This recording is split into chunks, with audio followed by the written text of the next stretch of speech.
At 5 a.m. on September 30th, 2008, a 61-year-old man named Xian Tiexiong finished getting dressed inside of the bedroom that he shared with his wife in the city of Beijing, China.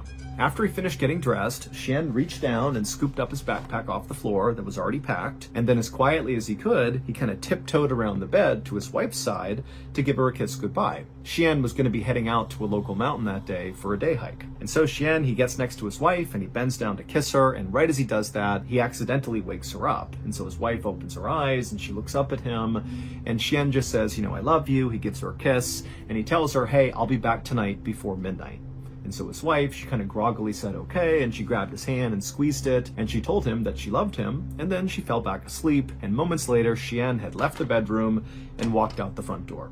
Xian's home was only a couple of blocks away from the train station, and since he needed to ride a train and then also a bus to get to this local mountain that was about an hour-and-a-half journey away, the train station was his first stop. And so Xian, as he walked towards the station, he was all smiles. He was really excited about this day. So Xian was retired, but he had spent his whole life teaching geography at Beijing No. 5 Middle School. And he was a very passionate teacher, but the thing he was most passionate about, that he routinely really pushed on his students, in some ways more than geography, was his love of nature. In fact, Xian loved nature so much that when he was not teaching, he basically spent all of his off time out in nature going for hikes. That was his thing. And today, Xian was especially excited about his hike because he was hiking one of his favorite trails. It was located on Mount Miaofeng, which is a mountain located 30 miles to the northwest of where Xian lived. And this mountain was quite famous because of all the sacred and ancient temples that kind of dotted the mountain all over the place.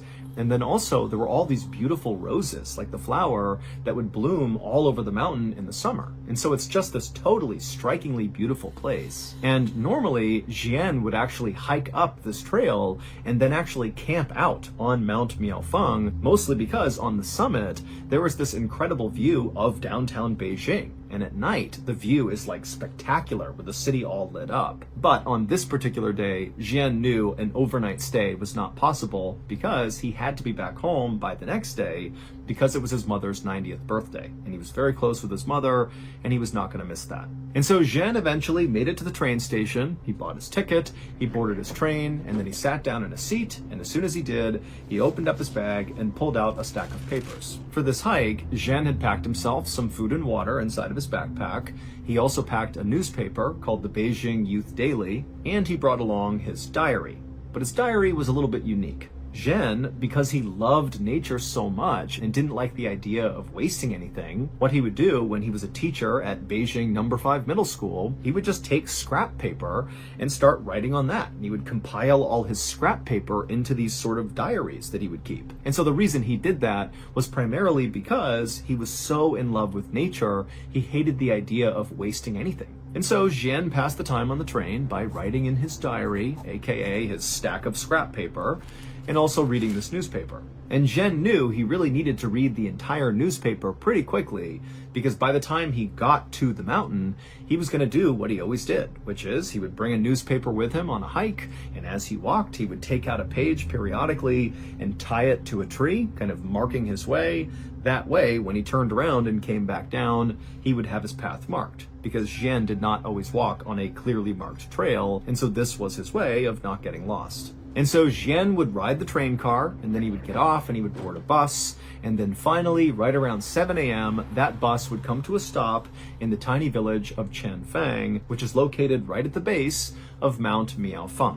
And so Xian grabbed his backpack, he hopped off the bus, and then began walking through the village towards the mountain. And then by about 7:20 a.m., so not long after Xian had left the bus, he was almost up to Mount Miaofeng when he pulled out his cell phone and he called his cousin. It was a brief conversation, and all Xian really wanted to do was just to make sure his cousin was going to be around the next day for Xian's mother's birthday. And the cousin said he would, and so Xian told him, okay, I'm going hiking today, and I will see you tomorrow. And then he hung up. And then, only a couple minutes later, Xian disappeared into the beautiful forests of Mount Miaofeng. So Xian's wife did not expect to hear from Xian at any point that day because she knew he would have terrible cell phone service up on the mountain. but she did expect her husband to be home on time. He had told her that morning before he left that he would be home that night before midnight. And if you knew Jian, you knew this guy was never late. He said, I'm going to be someplace at a certain time, he would be there. So when 10 p.m. rolled around that night and still Jian was not back yet and he had not called, Jian's wife was actually not worried because she was thinking, okay, well, it's 10, he'll be home in the next couple of hours because he said he'd be here by midnight tonight and he will be here tonight. And so she went to bed expecting to wake up and see Jian in bed with her in the morning. But the next morning when she woke up, Jian was not in bed, so he did not come home, and so his wife immediately was very concerned and began calling Jian's family, and nobody knew where he was. And so that day, the family went to the police and they reported Jian missing. The local police immediately organized a search for Jian. However, they knew this was going to be a very challenging search. Mount Miaofeng is not some enormous mountain by any means. It's a decent-sized mountain, but, it's really known for having these paths that twist and turn all over the place, so it's pretty easy to get lost. And then also there's a whole bunch of sheer cliff faces kind of all over the place, so if you're not paying attention, you could literally just walk off a ledge. So in short, this is a dangerous and confusing place. And at the same time that this search was happening out on the mountain, the police were also in contact with Jian's cell phone service provider to see if they could track down Jian's cell phone, because obviously if they could find that, they might find Jian too. But the only way a cell phone can be tracked is if the cell phone is on, because when it's on, it connects to the nearest cell phone tower, and that's how these service providers are able to tell where these phones are. They look to see which tower it's connected to. But when Jian's cell phone service provider looked for his phone, they quickly determined his phone was off. So unless the phone came back on again, they would not be able to locate the phone. However, they were able to pull all of Jian's cell phone signal history up until his phone was turned off. And what they found in this signal history is the day before, so the day Jian went missing, his cell phone was on at 4 p.m. that evening, and he received a phone call at 4 p.m. And the service provider was able to see that when this phone call came in, Jian's cell phone was not where they thought it would be. It was not high up Mount Miaofeng. It actually was near the base of the mountain. And when police reached out to the person who had called Jian at 4 p.m., they discovered it was just a friend of Jian's, and this friend said that Jian said he was coming down the mountain now and he'd be home soon. So this new information did basically line up with what Jian had told his family he'd be doing that day, just a quick day hike, although again, they kind of expected it to be a little bit longer. It seemed a little odd he'd be down the mountain by 4 p.m., but still, this basically lined up with what they thought he was doing. However, this new information did not help explain what happened to Jian. Like, why was he missing? The expectation was he must have gotten lost or hurt or something up on this mountain. Maybe he's stranded somewhere and can't go anywhere. But now, based on this phone call, it sounded an awful lot like Jian was not even on the mountain when he disappeared. So where was he? Police had already checked all the bus stations and train stations in the area, to see if maybe Jian took a different way home or something. But when they went to all these different stations, there was no evidence that Jian had been to any of them. And there was another problem. Members of Jian's family told the police about Jian's habit of tying newspapers to trees to mark his trail as he hiked. And the family told the police that Jian did this every single time he hiked. And his wife told the police that for sure she knew her husband had brought along a copy of that newspaper. So by all expectations, there should be markers up on that mountain, literally leading searchers to wherever Jian went. But after an entire day of searching Mount Miaofeng, they didn't find a single newspaper anywhere. For the next several days, this big search for Jian continued, but nothing was found. That is, until October 7th, so 1 week after Jian had vanished.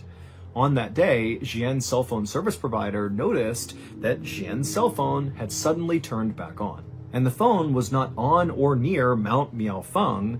Instead, it was located 36 miles away from the mountain at a train station called Beijing West Railway Station. Now, the cell phone was only on for a couple of seconds, but it was on long enough for the provider to confirm that it really was in that location. And so the police immediately dispatched a team to go to Beijing West Railway Station and see if they could find Jian. But when they got there, Jian was not there. His phone was not there. They looked at all the security footage. There was no sign of Jian. They searched the surrounding areas. Nothing. And on this day, at basically the same time that police are at this railway station trying to make sense of, what's going on with his cell phone, a villager from Chanfang Village, which is that little village that sits at the base of Mount Miaofeng, came forward with a very strange story. He said on the day that Jian disappeared, this villager was at his little shop. He sold walnuts to hikers that were making their way towards Mount Miaofeng. It was basically like snacks for the hike. And he sees this guy walking up through the village towards the mountain, and he looked exactly like Jian, because now Jian's face was on the news and this villager had seen it, and so he felt like he had seen Jian. And so this villager said, this guy who looked exactly like Jian, he walked up and actually stopped at this villager's shop to buy some walnuts. And this villager and this man who looked like Jian, they just chatted for a few minutes. And at some point, this guy who looked like Jian, asked the villager, hey, these are great, but where else can I buy walnuts? I want to buy other types of walnuts and bring them back to my family. And so this villager was like, oh yeah, well, the best walnuts in all of Beijing are actually located about 30 miles away at the base of another mountain. It's called Tietua Mountain, and there are vendors over there who sell the best walnuts. So that's your answer right over there. And then after the villager said this guy who looked just like Jian, it's like everything changed for him. It's like his expression changed, his tone changed. It's like he's been given this information that's changed his life, about these walnuts. And he says to the villager, okay, I'm going to go there right now. And without saying anything else, this man just turned and began quickly walking away from the walnuts, back through town, back towards the bus stop. So away from Mount Miaofeng. In theory, this guy is going to the bus to commute 30 miles to this other mountain, Tietua Mountain, to get these walnuts? I mean, the villager does not know this guy, but even he felt like this is bizarre. This guy comes up, he's buying snacks to go hike Mount Miaofeng. He seems really excited about it. And I offhandedly mention these walnuts, and he's like, boom, I'm out of here. I'm going to go 30 miles to this other mountain to get these walnuts. It just seemed weird. And then when police spoke to Jian's family about this new information, they would learn that Jian did not have a special interest in walnuts, and neither did his family. And even if there was a reason why Jian just really wanted these walnuts, he would not have had time in that day to take the bus 30 miles to Tietua Mountain, get these walnuts, go 30 miles back, and hike up Mount Miaofeng, because he can't stay the night. He needs to come back tonight in order to go to his mother's birthday party the next day. So it just made no sense. But this walnut thing was basically the only lead police really had, because everything else was a dead end. And so they decided to shift their search area from Mount Miaofeng to Tietua Mountain. And pretty much right away, they saw something that gave them hope that Jian could be here. They found pages from the Beijing Youth Daily newspaper tied to trees on the mountain. And when they looked more closely at the newspapers, they found the publication date of this newspaper lined up with the copy that Jian would have had with him on the day he vanished. And so, of course, the searchers just began following this trail of newspapers, hoping Jian would be at the other end. For 2 days, searchers very diligently followed this trail up the mountain. It kind of wound around, and they went pretty slowly because as they're moving, they're constantly checking everything around. They don't want to miss any clues. But finally, after 2 days of following this trail, they eventually found something. The newspapers led them to a campsite. Now, the campsite was abandoned, but there was a bed of hay, there was some used water bottles, and some toilet paper. And so just from the looks of it, this campsite looked relatively active, like somebody had been staying here recently for at least a day or two. And so it seemed pretty likely, based on everything else, that this was Jian's campsite. And pretty quickly, after searching the campsite, they found something that virtually guaranteed that this was his campsite. Authorities found this plastic bag that was sitting next to the bed, and inside of the bag was a piece of scrap paper from Beijing No. 5 Middle School. And on this scrap paper was a note. And the note said Jian had indeed hiked up Tiatuan Mountain on September 30th. This would have been the day that he left, so the day he disappeared. And then on his way down, he said he got lost and was forced to spend the night out here. And so that explained the campsite. And then on October 1st, so that would have been the day after he spent the night out here, he said he was going to attempt to follow the ridge line down the mountain to a nearby village to safety. And this note ended with the phrase, "Leaving this note here just in case. Love to everyone who passes by." Now, at first glance, this note was like amazing news because suddenly it seemed totally possible that Jian was just fine. I mean, the way the note was written, it sounded like he was at least healthy and safe, albeit I'm sure he was not happy to be stuck up on a mountain, but, he loved being in nature, and so he seemed okay. And then he had a reasonable plan for how he was going to get out of there, follow the ridgeline, go down to a village, go to safety.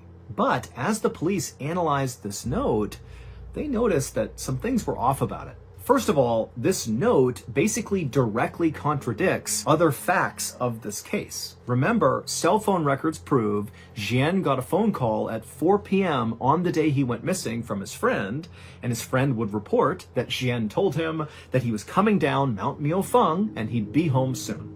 But according to the note they found, that was not possible, because the note said Jian at 4 p.m. on September 30th, the day he went missing, he would have been on Tiatuan Mountain, either hiking up or being in the process of getting lost and, ultimately making that campsite where he camped out for at least one night. And so in addition to this factual discrepancy with this note, another issue with the note was just the way it was written. Now, Jian's wife had a chance to look at the note, and she would say, "That is my husband's handwriting." But the note contained a bunch of very strange language choices that just didn't make sense for Jian to be using. For example, this note, which really should have been a first-person point of view, Jian has gotten lost, he's by himself, he's writing to the world, kind of letting somebody know what's going on with him, and so it really should have been written in the first person. "My name is Jian, I am lost, here's what I'm doing." But the note was written in the third person. Jian got lost on the mountain, and so he is going to camp out for the night, and tomorrow he's going to make his way out to safety. But despite being written in the third person, it did sound like somebody was talking about themselves. It did not feel like somebody else was attempting to document what Jian was doing. But by far, the weirdest part of this note was the tone shift that happened about halfway through. So the first half of this letter was written, albeit in the third person, but it was grammatically correct and sort of formal, like you would expect from a very well-educated retired teacher. But once you get to that second half of the note, the grammar started being really awkward, and then the very final line, which says, "Love to everyone who passes by," that actually sounds totally awkward in Chinese. So "love to everyone who passes by" is the translation into English, and that basically makes sense to us, like that's not an awkward phrase. But if you put it back in Chinese, it's so awkward. It would be like if I tried to say to you, "I take the bus to work," but instead I said, "To work, take bus." Right? Like I wouldn't say it that way, and it would immediately seem very awkward for anybody who knows me if I wrote or said something like that. And so this last line stood out so much that actually police and friends and family of Jian assumed he must have left that in there as like a secret message or a code, like a distress signal, especially when you consider the other weird factors around this note. But nobody could figure out what it meant. The day after this note was discovered, a searcher was up in the vicinity of Jian's campsite on Tiatuan Mountain, and they were walking around, kind of retracing their footsteps, looking for new places to search. When they turned a corner, and up ahead, they noticed there was this tree kind of hanging out over this rocky cliff, and dangling from the tree was something gray that looked sort of out of place. And so the searcher, sensing this could be a clue of Jian's whereabouts, he yelled out for other searchers in the area that he had found something, and then he took off running towards this thing to see what it was. And when he got up to the tree, he looked up and he saw it was a pair of sweatpants that had clearly been intentionally tied to this branch in the tree. And so the searcher, he reached up and grabbed one of the pant legs and kind of tugged on it. And when he did, all these white things began falling out of the pants and landing on the ground. And when the searcher stopped and looked down to see what they were, he couldn't believe it. It was a whole pile of human bones. However, they were not Xian's. In fact, nobody ever figured out who these bones belonged to or why they were stuffed inside of pants and tied to a tree on this mountain. But the discovery of these bones would open up a whole new mystery, because after these bones were found, all the searchers came over and basically just began combing the area near these bones, and the police began uncovering body after body after body. They found 2 more sets of human bones stuffed into pants and tied to trees, and they found the other bodies at the foot of a cliff, and also inside of this well, and inside of this cave. And so in total, authorities found 10 sets of human remains in the vicinity near Xian's campsite, but none of the human remains belonged to Xian. Officials were only able to identify a few of the bodies, and they were not able to figure out how they died or whether or not foul play was involved. But the discovery of those bodies did mean one thing for Xian's case. It meant, all these people had previously gone up Tietua Mountain before Xian went up and vanished. And when these other people went up the mountain, clearly something horrible happened to them, and we don't know what it is. Is there a killer on the loose? Is there some animal or creature out there that's taken people out? We don't know. But what started to happen since Xian went missing and his story was all over the news in China is that all these other hikers who've been on Tietua Mountain before have begun sharing their experiences when they hiked up Tietua Mountain, and some of their stories about what they've seen on that mountain are horrifying. One person said they were walking up the mountain, they had their partner with them who was a little bit farther back the trail, and so they're kind of walking up on their own, and the first person, as they're walking up the trail, suddenly sees this guy just kind of come out of nowhere wielding an axe, and he walks up to this person, and all he says is, "Are you alone?" And the hiker's like, "No, my partner's back there, they're coming up here, what's going on?" But the axe man, he basically acted like he didn't even hear their answer, and he just asked it again, "Are you alone?" And the hiker was like, "No, my partner's back there." And the axe man again just said, "Are you alone? Are you alone? Are you alone?" And this axe person kept doing that until the hiker and their partner just turned and ran. And then another hiker shared a story about how they were walking up a trail on Tietua Mountain, and at some point they lifted their head up, and he saw a little ways up the trail, kind of off the trail, so in the tree line, were all these people, like this group of strangers, just standing there motionless, kind of half behind trees, like they were kind of trying to hide themselves, but also not. And they were just staring at this hiker, unmoving, not speaking, just staring.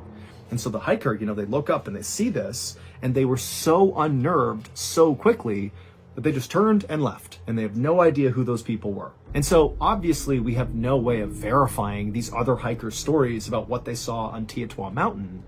But when you combine their testimony with Xian's story, it really makes you wonder, what's going on up there?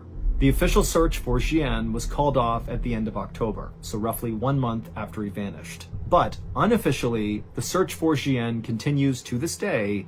However, they still have not found his body, and basically no real progress has been made.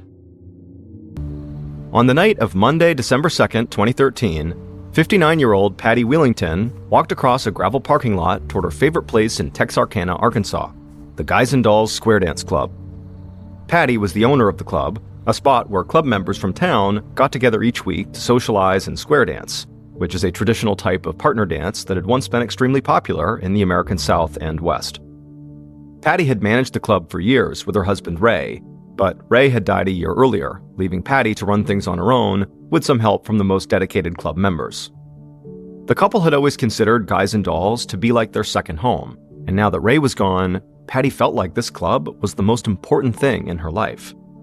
And tonight was her first day back at the club since taking a short trip for Thanksgiving, so she was looking forward to seeing some of her friends and getting back into her weekly routine. Patty opened the front doors, stepped inside, and her face immediately lit up. This old-fashioned dance hall was housed in a metal building that almost looked like a large storage unit from the outside, but the inside was bright and festive. String lights and decorations hung along the walls, and Patty saw a group of older women dressed in colorful Western skirts and petticoats, and older men wearing their cowboy boots and hats. And everybody was socializing and laughing and having a great time while filling up their paper plates with food.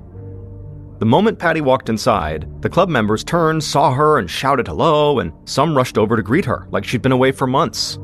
They told her they'd been anxiously waiting for her to come back because they hadn't known what to do with themselves while the club was closed over the holiday.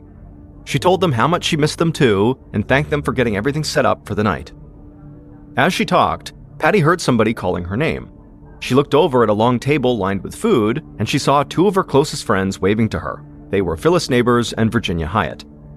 Patty went over to the table, and the women hugged each other and talked about their Thanksgiving holidays until Patty noticed it was almost time to start the night's dance. Patty walked across the dance hall, got up on the stage and tapped the mic, and then welcomed everyone back to the club. And immediately everybody cheered and took their spots on the dance floor with their partners. Well, at least almost all of them cheered. As Patty looked out from the stage, she noticed one of the couples whispering to each other while pointing her way. Patty almost tripped over her words as she began wondering if that couple was talking about her. But she quickly caught herself and figured she was just reading too much into it. So she wrapped up her welcome back speech and then led club members in saying the Pledge of Allegiance, which they did every time before they danced together. Once the pledge was finished, Patty, with a huge smile on her face, started the music and kicked off the dancing for the night. And as she watched everybody out on the dance floor, this sense of almost complete calm came over her. She knew most people would laugh at her for thinking this, but she believed being up on the stage and running this square dance club was her true calling. It was a way for her to give back to her community and to help the people she loved continue to thrive.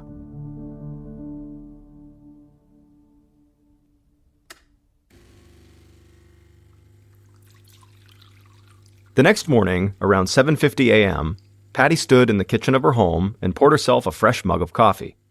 She slid her phone and pack of cigarettes into the pocket of her bathrobe and walked outside onto her front porch. A blast of cold winter air immediately hit her, so she pulled her bathrobe tighter across her body, sat down in a swivel chair, and set her coffee on a small wooden table and lit a cigarette. Now, in the past, on a cold day like this, Patty would have very likely just smoked inside of her home. But more than 5 years earlier, a raging fire had ripped through her home and destroyed half of it. Now, the blaze wasn't caused by a lit cigarette. In fact, the fire had started while Patty and her husband Ray weren't even at home. But they had hired a good friend of theirs from the Square Dance Club, who was a contractor, to restore their house, and he'd done such an amazing job overseeing the construction project that the house looked almost brand new. So now, Patty would never risk lighting a cigarette inside, no matter what the weather was outside.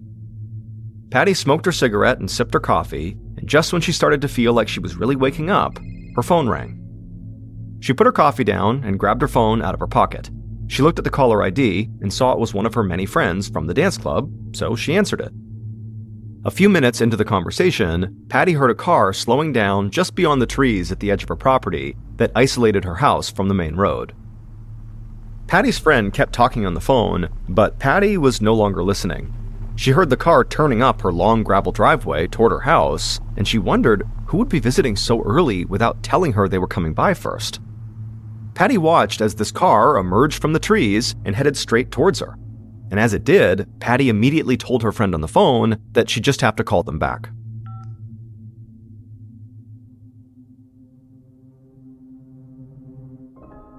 Over 7 hours later, at around 3:30 p.m., Patty's close friend, Phyllis Neighbors, received a call from a mutual friend from the dance club. And as soon as Phyllis answered the phone, this mutual friend said he was very worried about Patty. Patty was supposed to pick him up to take him to a doctor's appointment, but she had never showed up and was not returning his phone calls, and this was totally unlike her. Over the next hour, Phyllis tried to reach Patty several times without any success. So eventually she called another friend from the club, Barbara Ricketts, and told her that she couldn't get in touch with Patty, and she had this bad feeling that something might be wrong. Barbara said she had also been trying to get in touch with Patty and had not been able to reach her all day. And so at this point, Phyllis said that she was just going to drive out to Patty's house to see what was going on. But Barbara told Phyllis to hold on a minute and stay put and wait for her. She wasn't letting her go out there alone. By the time Phyllis and Barbara finally got to Patty's place, it was starting to get pretty dark. Barbara drove slowly and carefully up Patty's long gravel driveway because the light coming from inside Patty's house was actually the only thing guiding her way toward it. She parked right behind Patty's car, and the two women got out and started walking toward Patty's house.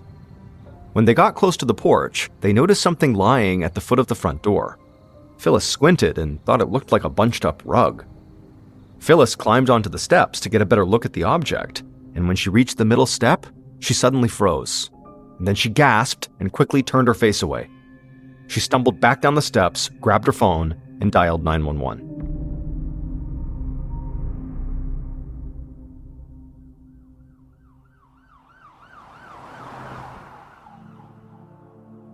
Texarkana police cruisers and an ambulance converged on Patty's house within minutes of Phyllis's call.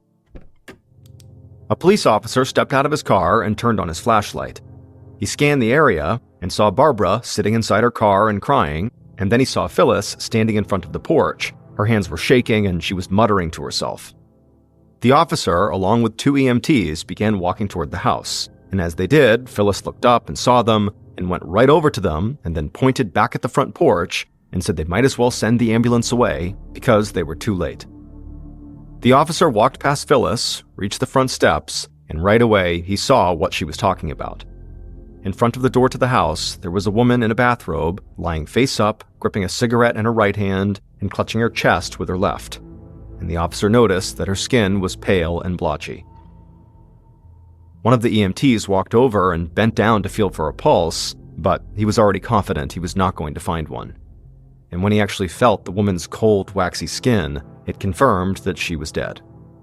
The officer kneeled down and shined his light on the body, and he saw there were bloodstains in the woman's bathrobe and blood spatter on the wooden slats beneath her. And it became very clear that this woman did not die of natural causes. Minutes later, another car pulled up the driveway and 2 men stepped out. Texarkana police detectives, Paul Knoll and Jason Hack, who were about as physically mismatched as 2 people could be. Knoll was round and bald, and Hack was tall and thin. They looked like an odd pairing, but these 2 men were actually almost always on the same page, and they were both sharp and meticulous investigators. Texarkana, Arkansas only had a few murders every year, so whenever Knoll and Hack got a call for a homicide, they knew it was not going to be an ordinary day at the office. And as they sized up their new crime scene, they could tell right away that this murder seemed especially out of the ordinary. The dead woman looked much older than the average murder victim in the area, and this neighborhood was more affluent than where they usually responded to violent crimes. Knoll and Hack quickly met with Phyllis and Barbara, but both women seemed so shaken they could barely talk. However, Phyllis did offer, in a very trembling voice, that the deceased was their friend, a woman named Patty Wheelington.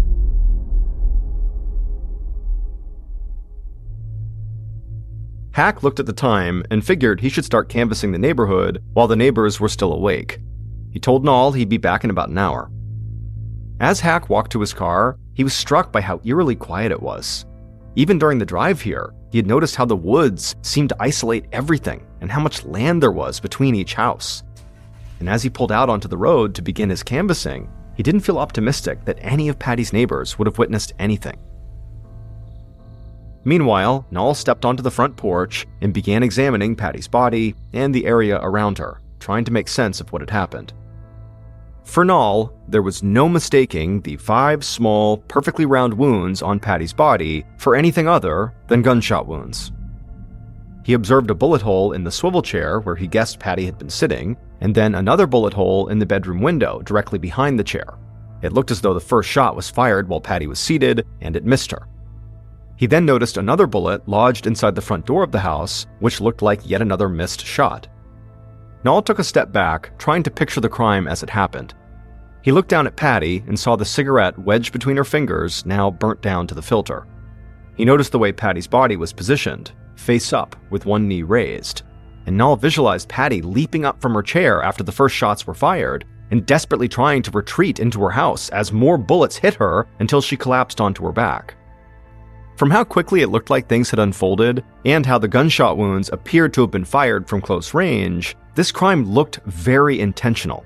It seemed like whoever had killed Patty had showed up on a mission, like they'd come here to kill Patty.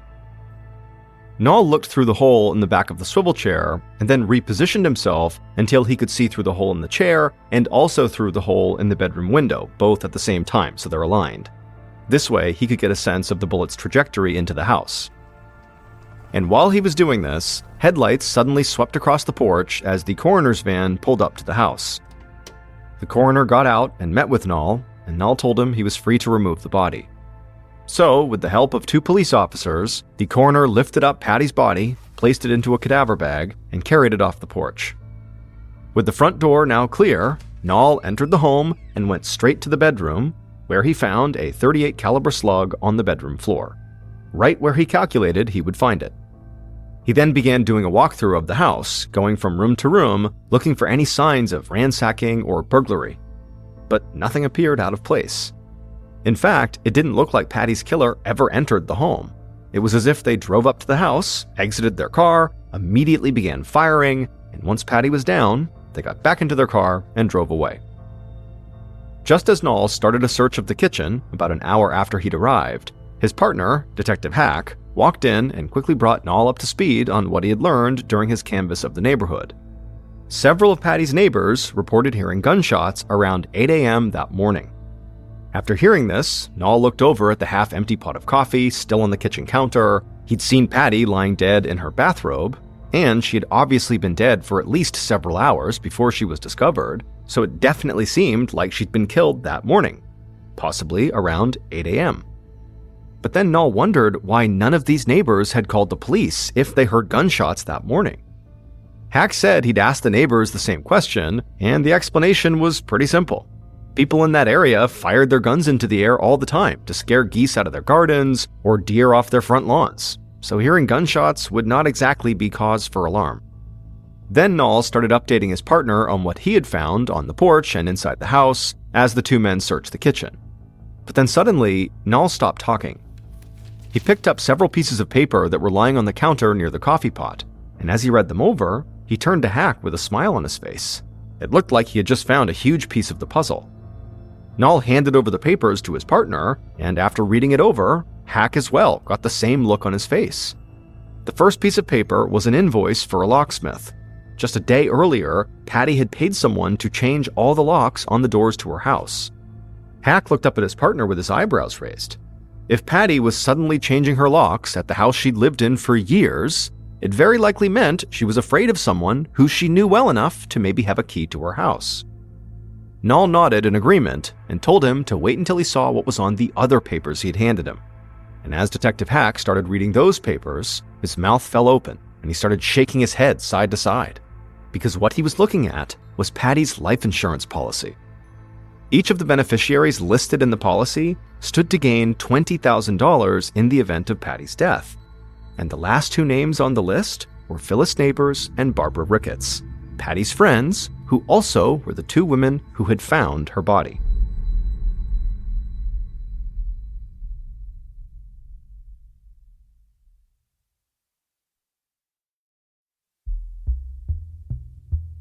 Nall and Hack arranged for police escorts to bring Phyllis and Barbara down to the station, and when the 2 women got there, Nall and Hack interviewed them separately in 2 different rooms.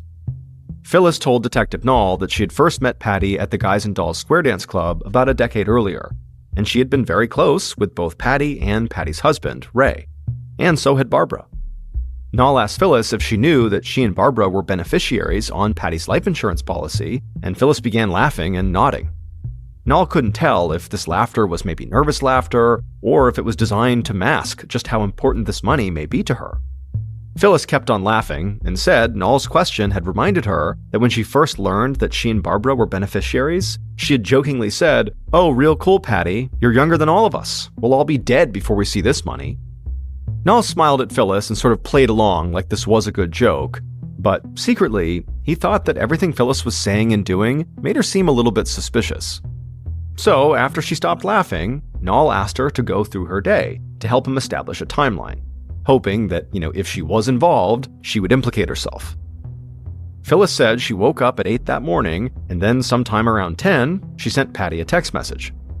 Phyllis said she didn't really think anything of it when Patty did not reply. She just assumed that Patty was still asleep, and then she got distracted when her friend came over to watch a television game show with her. Nall nodded and wrote everything down that Phyllis said, but privately, he wondered if maybe she had sent that text message to Patty just to throw off investigators and make it look like she'd been innocently trying to reach her friend on the morning of her murder. In the next room over, Detective Hack was asking Barbara a similar round of questions. And, like Phyllis, Barbara had an alibi. She said she was with her husband all day, and her husband could verify this. Hack leaned back in his chair and looked across the table at Barbara. As much as he tried to picture Barbara as Patty's killer, he just couldn't see it. Barbara reminded him of his grandma, and she looked so utterly shaken by her friend's death that it was hard not to feel sorry for her. But Hack had enough experience to know that he should never take anyone's emotional state at face value. This could all just be an act. And so as he sat listening to Barbara talk, he found himself calculating in his head how much money Barbara may have been willing to pay someone else to kill Patty in order to still turn a profit on that $20,000 life insurance payout. It was after 9 p.m. by the time Detectives Knoll and Hack wrapped up their interviews. But they didn't want to stop working right now when they felt like their investigation was really starting to take shape. And so after Phyllis and Barbara left the police station, the detectives began going through the text messages and recent calls on Patty's phone. They hoped they might find something that would give them more information on Patty's two friends. But none of the text messages between the women seemed in any way out of the ordinary. Instead, the detectives discovered something strange that they hadn't even been looking for. One of Patty's most frequent correspondents was someone she had saved in her contacts only as MF. Patty and MF communicated multiple times every day, and it was clear by reading their messages that this was more than just a friendly relationship. This was romantic. And it was also suspiciously discreet. Everyone else in Patty's contact list had been saved under their first and last names, except for this one person. Hack ran MF's phone number through a reverse directory, but all he was able to determine was that it was a mobile phone number, because the directory only gave him the name of the carrier, not the name that the phone number was registered to. And so he would need help from the phone company to find out who this number actually belonged to. But he also knew at this time of night that could be very difficult to make happen, and it could take a while. So Hack handed over that task to other members of the investigative team. And while he and Detective Knoll waited for the results, they started tracking down and calling members of the Guys and Dolls Square Dance Club. Even though it was getting late, several of the members answered their phones and were actually quite eager to help the police. None of the members could think of anyone with the initials MF, but Hack and Knoll quickly discovered that these people loved to gossip. Several of them told the detectives that rumors had been circulating for a while that Patty was having an affair with a married club member, a man named James Hyatt. And as soon as Detective Knoll and Hack heard this name, they stared at each other in shock. This was not the first time in this investigation that they had run across James Hyatt, because James Hyatt was the third beneficiary on Patty's life insurance policy, right behind Phyllis and Barbara. In the event of Patty's death, James, like Phyllis and Barbara, stood to receive $20,000. And so now the detectives had three possible suspects: Phyllis, Barbara, and James. And they also started to wonder if maybe all three of them had conspired together to kill Patty for the insurance money. In their conversations with Guys and Dolls Club members, Knoll and Hack learned that James was married and he had known Patty for years. Patty and her husband, Ray, used to go out on double dates with James and his wife, and they had become even closer with James in 2008 when they hired him as a contractor to help restore their fire-ravaged house. In fact, Patty and Ray had trusted James so much that they had made him the executor of their wills. This definitely seemed like a guy who Patty and Ray might have given a house key to. So the detectives thought, maybe James was the person Patty had changed her locks to try to keep out. As the detectives were working through this potential theory in Knoll's office, the door opened and an excited young cop walked in. He said they'd gotten lucky. The phone company had been able to help them and gave them the name connected to the MF phone number in Patty's contacts. And it was a burner phone for James Hyatt.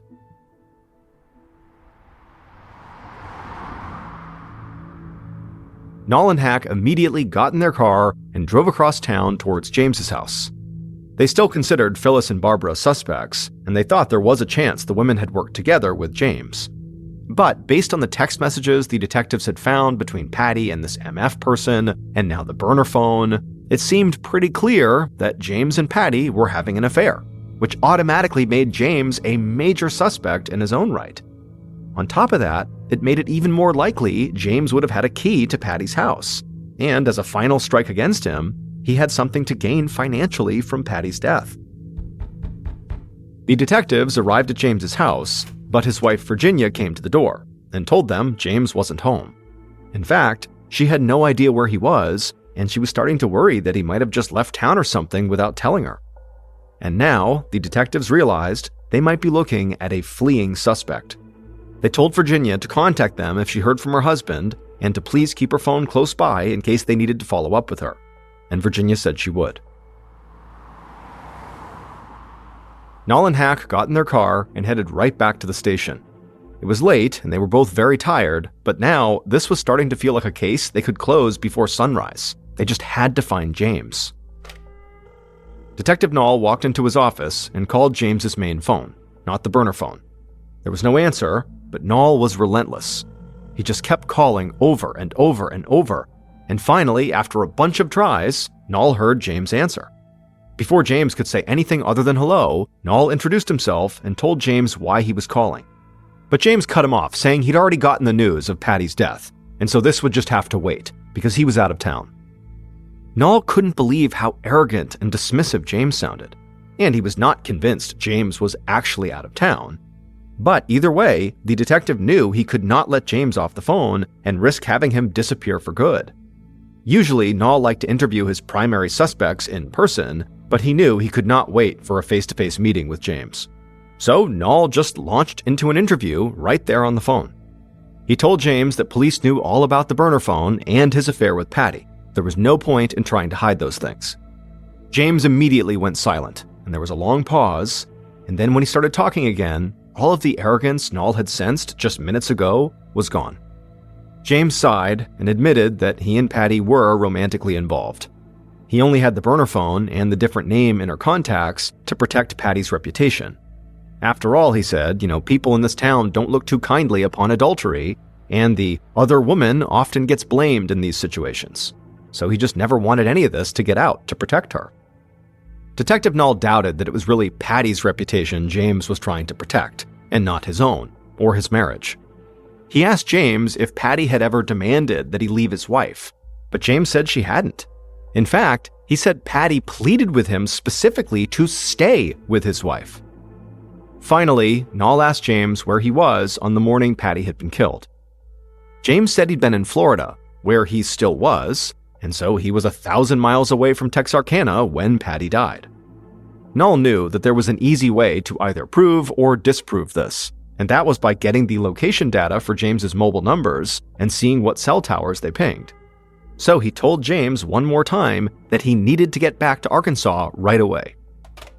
As soon as Nall hung up, he and Detective Hack put in a request for a subpoena so they could get James's cell phone records. They knew that request would take a little time to be fulfilled, so in the meantime, they reached back out to James's wife, Virginia. They said they knew it was late, but they needed to talk to her. And not long after the call, the detectives drove back to James and Virginia's house, picked her up, and brought her back to the station. And by the time they arrived there, Detectives Nall and Hack weren't even sure if it was considered late at night or early in the morning. They just thanked her for coming in at such a strange time, and they led her into a large office with a conference table. Virginia sat down across from them, and for a second, neither of the detectives spoke. This was not a situation that either of them wanted to be in. But, finally, Hack looked across the table at Virginia and asked her if she was aware that her husband James had been having an affair with Patty. Virginia gave a little smile and said she knew it might sound strange to them, but she knew all about the affair. Hack and Nall shared a quick look, like what was going on here, and then Virginia told them that she and Patty were friends, and there were no problems between them at all. Now, neither of the detectives had expected this response, but they knew there were all different kinds of marriages out there. Maybe Virginia and James had an open marriage, or maybe James's affair with Patty somehow made his and Virginia's marriage stronger. They were not there to pick apart the exact nature of this relationship, but they did think there was a chance Virginia might have information that could directly connect James to Patty's murder, even if she didn't know it. And so Hack asked if Virginia remembered where her husband was when Patty was killed. Had Virginia seen James or even called or texted with him? Virginia said she hadn't seen James at all. She had woken up around 8 a.m. that morning, and she drove straight to a fast food restaurant to buy breakfast for her mother, who lived in a nursing home. After spending some time with her mom, she had gone home, and she said James had already been gone when she woke up, and he wasn't home when she got back, and they hadn't talked on the phone at all. The detectives excused themselves and stepped out into the hall. They had some new information, but nothing that would enable them to close the case or prove if any of their potential suspects were actually where they claimed to be at the time of the murder. They needed James's cell phone data. If his phone had been picked up by one of the cell phone towers near Patty's house on the morning of the murder, they would know he'd lied to them about being in Florida at the time of the murder. Luckily, it didn't take long for the phone company to come through yet again. Now, almost exactly 1 day after Patty's murder, detectives Hack and Null received James's cell phone tower data, which showed his location and movements throughout the morning of the murder. They also obtained surveillance footage from multiple locations around town, and that footage was the final piece of evidence they needed. It had taken just 24 hours, but the detectives now knew who had killed Patty Willington.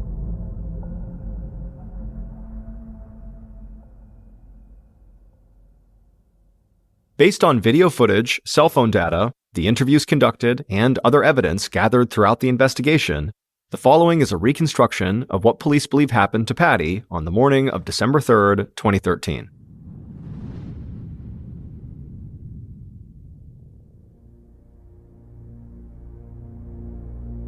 Just before sunrise, the killer got out of bed after yet another sleepless night, and they told themselves there was only one way to find peace again. They had to kill Patty Willington. They went to their closet and collected their .38 revolver. As the sun began to rise, they slipped the gun into their pocket, marched out to their car, and began driving towards Patty's house on the outskirts of the city. The killer pulled into the long driveway leading to Patty's house, and as they approached, they saw Patty sitting on the porch, smoking a cigarette and talking on her phone. The killer got out of their car and began walking toward Patty, who quickly put her phone down and greeted the killer. But the killer was not interested in talking. Instead, they drew their revolver and aimed it at Patty. Patty saw the gun and tried to reason with them, but the killer just fired off a shot.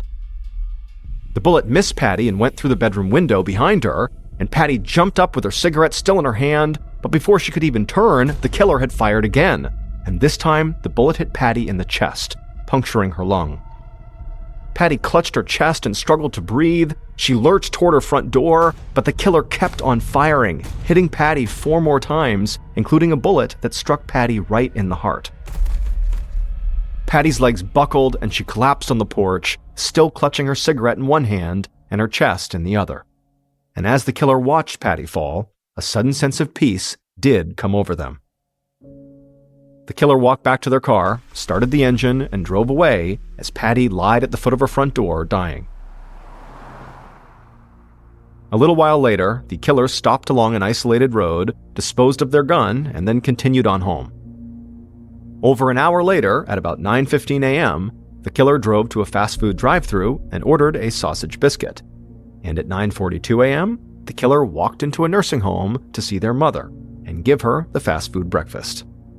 And later that day, the killer returned home and waited for the sun to set, looking forward to their first good night's sleep since they discovered that their husband was having an affair with Patty Willington. James Hyatt, who had been a strong suspect at the beginning of the investigation, did not kill Patty. His wife, Virginia, did. James's cell phone data proved he was in Florida at the time of Patty's death, just like he had told the police. This information led investigators to immediately turn their focus on Virginia, who they had considered a suspect from the moment they learned she knew about James and Patty's affair. So investigators obtained surveillance footage from the McDonald's drive-thru and the nursing home, places Virginia told detectives she had visited on the morning Patty was killed, and those videos showed that Virginia had visited both of those places, but she lied about the times that she was there. And surveillance footage from a convenience store along the route between Virginia's house and Patty's showed Virginia's car heading towards Patty's house right around the time it was believed Patty was killed, and then also driving back to her own house not long after. With that information, police served a search warrant on Virginia's house. Although they didn't find the revolver, they did find a box of .38 caliber ammunition, and they found the blouse that Virginia was seen wearing in the surveillance footage from that morning. They sent the blouse to the crime lab, and it came back positive for gunshot residue. It turned out, ever since Virginia began to suspect that her husband was having an affair with their good friend Patty, Virginia became increasingly possessive and unstable. And James, who had been married to Virginia for 41 years, had begun to grow afraid of his wife, to the point where he began sleeping in a separate bedroom and even began locking his bedroom door at night to keep his wife out. At Thanksgiving dinner with her in-laws, a week before Patty's murder, Virginia had taken James's sisters aside and told them she was concerned that James was going to commit suicide. But James's sisters knew him well enough to know that they did not believe this, and when they talked it over with James, the family became convinced that Virginia was actually planning to kill James and cover it up by the idea that he had killed himself. So, as a result of this, James had left town to stay with his sister in Florida, and while he was down there, he filed for divorce. And by coincidence, Patty had just happened to leave town around the same time as James left for Florida, which led Virginia to believe that Patty and James had run away together. So Virginia began calling Patty repeatedly, leaving voicemail after voicemail, begging Patty to return her husband to her. On December 2nd, Virginia was served with the divorce papers. And then that night, she was at the Square Dance Club, where she knew the other club members were whispering and gossiping about her husband's affair with Patty, and so she decided it was time to kill Patty. And the following morning, she would. Virginia was found guilty of capital murder and sentenced to life in prison without the possibility of parole.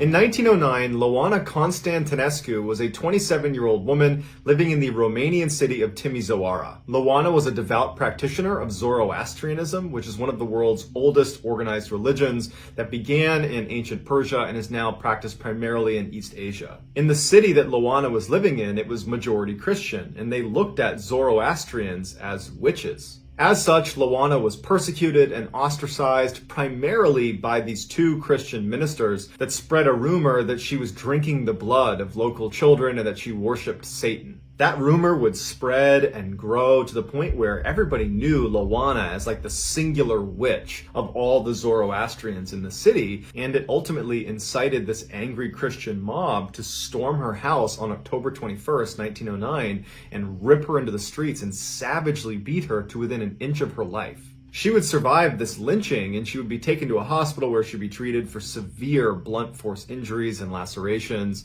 But after 2 days of being in the hospital, when she had not made a full recovery at all, she checked herself out and headed home. The next day, Ioana was found dead in her apartment, and her family and friends initially believed that she had died as a result of the injuries she had sustained from the angry mob, and that perhaps she had checked herself out of the hospital too soon, and untreated, that's why she must have passed away early. But when the authorities arrived at her house and began looking at the scene, it did not look like she had died as a result of those injuries. It looked more like some sort of ritual suicide. She was laying on this sofa with her arms over her chest. Next to the sofa was an altar that was adorned with strange occult symbols and ritual herbs and effigies, and on the altar was this goblet with deep, dark red stains on the inside. When they looked at Ioana, even though she was fully dressed, underneath her sleeves were all these cuts on her arms, and there were cuts on her legs as well. After her autopsy, the medical examiner said she had died from a combination of blood loss and internal shock from ingesting massive quantities of blood that triggered cardiac arrest. Ioana had been draining her own blood into the sacramental goblet, drinking it, and then doing it over and over again until she died. Locals believed that that was not just a ritual suicide, but rather she was placing a curse on her enemies. Almost immediately following her death, those two Christian ministers that had spread those rumors about her that led to the mob coming and attacking her, they both died of an extremely rare blood-borne illness. And then immediately following their demise, the two primary vigilantes that actually organized that mob that would attack Ioana, they both died. One was hit by a falling tree and another died in a fire. And according to more recent accounts, Ioana's curse didn't end with the death of her tormentors. There have been dozens of reports of people after seeing this image, which is of Ioana after she was discovered by authorities in her home. that they will have bouts of extreme sleep paralysis. These are people that have never had sleep paralysis before, that this picture somehow induces sleep paralysis in them, like they're cursed by Loana. And so now that you've seen this image, you're cursed too. So you're welcome.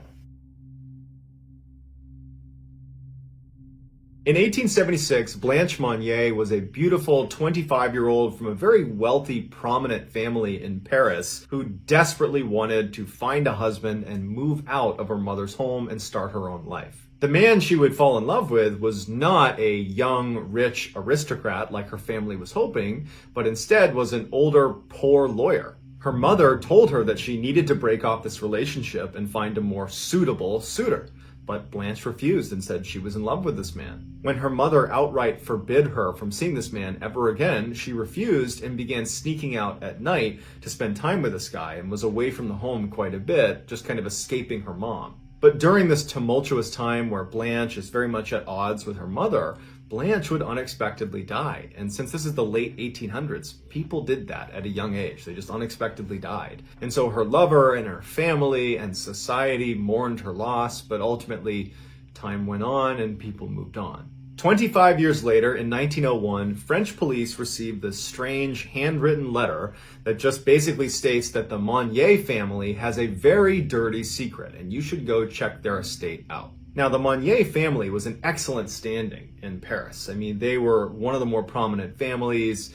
The mother, she was known for her charitable works. They were just one of those families that everybody knew, including certainly the French police. And so when they got this letter, they weren't actually that concerned that there was any truth to this letter, but they felt like it was their duty to at least go knock on the Monnier family's door, show them the letter, and then just take a look around. And so they did that. They showed up. They showed the Monnier family, including her mother who was at the door, hey, we have this letter. Would you mind if we looked around? The Monnier family was very cooperative. They let them walk around their whole big estate, and the police didn't find anything. As they're chatting in the doorway, getting ready to leave, because this is all just a big misunderstanding, one of the officers turns and looks up a little flight of stairs that they hadn't gone up and notices a small door that's been padlocked shut, and it's the only door at the end of this one stairwell. And he says off the cuff to the family, well, what's in that door up there? And Blanche's mother says, oh, that's a supply closet. You know, our assistants come in and they'll go in there and use that. And the French police officers say, well, would you mind if we just poked our heads in? It's the only space we haven't checked. And since we're already here, we'll just check that box. We'll go in there and poke our heads in. At this point, the Monnier family says, no, we're not going to let you go in there because you don't need to. It's just a supply closet. Now the police say, you're going to go ahead and open up that door. At which point the family says, no, we're not. So one of the officers tells the family to stay right here, while the other officer goes up the stairs to try to break open this lock and see what's in there. As soon as he's right outside the door, he's hit with this overwhelmingly disgusting smell. It smells like rotting flesh. It smells like death. He covers his mouth and he breaks open the lock and he opens the door, and there in the middle of this dark, disgusting smelling room on a rotting straw mattress is none other than Blanche Monnier. 25 years later, she is alive. She barely weighs 55 pounds and she's chained to a bed. She has not come out of those chains or moved off of that bed in 25 years. The smell was so bad they could barely be in there for longer than a few minutes at a time. But one of the officers immediately goes over and knocks down some of the wood that was blocking up the windows, and sunlight pours into the room, and it's the first time Blanche Monnier is seeing sunlight in 25 years. The reason she had been imprisoned in this room is because 25 years earlier, when she was fighting with her mother about not seeing this poor commoner, and she wasn't willing to break off the relationship with him, her mother told her to go in this room and said, you can't come out until you tell me you're going to break it off with this guy. She was so in love with him that she said no, and her mother wouldn't let her leave. And then days turned into months, turned into years, turned into decades, and here we are 25 years later, and she had never left that room. The mother and the brother of Blanche Monnier were arrested, and the public found out about this, and it incited a huge mob that went to their house. And it actually caused Blanche Monnier's mother to have a heart attack, and she would end up dying only a couple of days later. And so she never had to serve any jail time or really answer to any of her crimes. And the brother was complicit in what was happening to Blanche Monnier, but he kind of weaseled his way out of it. As for Blanche Monnier, she was remarkably lucid when she came out of that room, and she commented on how lovely it was to breathe fresh air and to be in sunlight. She was brought to a hospital where she did make a recovery, but she was so screwed up from being in that room that she didn't really know how to function in society anymore. And so she was moved to a mental institution, and unfortunately she died about 10 years later. On October 13th, 1972, Uruguayan Flight 571 was flying from Uruguay to Chile for a rugby game. On board were 45 people. There was 5 pilots and crew. The other 40 were the rugby team and their friends and relatives. So they take off and they're making their way to Chile, and the pilot was relatively inexperienced, and he made a fatal mistake. He believed it was time to make their descent into Chile, but he was actually about 70 kilometers early. So as he's descending through the clouds, he believes he's going to see a runway and land this plane. Instead, he sees the Andes Mountains, and it's too late to pull up out of the way. He basically nicked the mountain, causing the plane to start tumbling down at breakneck speeds, 350 kilometers per hour. As it's tumbling down the mountain, the tail breaks off and 7 people are sucked out immediately that all perish.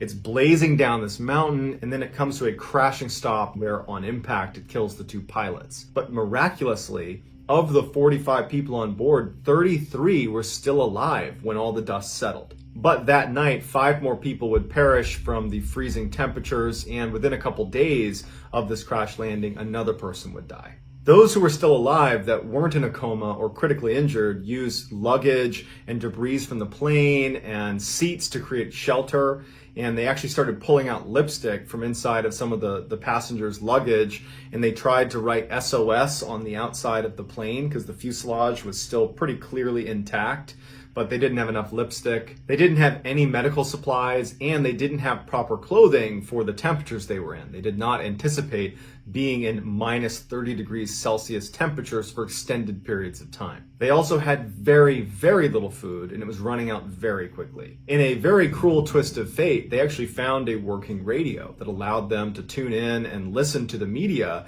as they tried to find them. And so they had to listen in horror after about a week when the search was called off, because no one knew where they were, and the assumption was they must have all died in the crash. When the food finally ran out, survivors began eating the seats inside the plane, the leather and the cotton. But as they're doing this, they know what the next step has to be if they're going to survive. They need to eat the dead.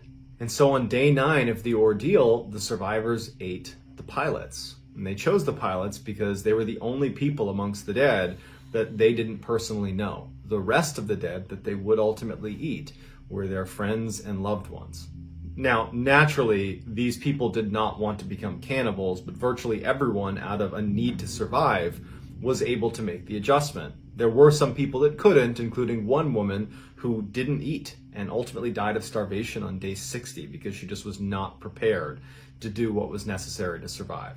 As if this situation wasn't bad enough, an avalanche would eventually strike the landing site, killing 8 more of these people that are doing everything they can to survive. But at the time of the avalanche, their food source had effectively run out, and so those 8 people who perished in the avalanche ultimately replenished their food source. From day 1, the survivors discussed climbing up and over the mountains and walking towards Chile to try to search for help. But the attempts so far had all failed due to extreme cold, malnutrition, altitude sickness. It was like they knew as soon as they walked over that mountain, they were going to die. And so many of them decided early on that they would rather just stay with the group, because at least that way they would die as a group, or maybe by some stroke of luck they could still be discovered and they might be easier to discover as a big group. But 2 months after the crash, and with no help in sight, they know the search has been called off. 2 of the survivors basically say, screw it. I'm gonna make the trek over the Andes Mountains. We have no supplies, we have nothing, no map, no compass, no anything. We're just gonna walk roughly in the direction of Chile, and you know what? We're either gonna die here or we're gonna die out there. And so the 2 take off.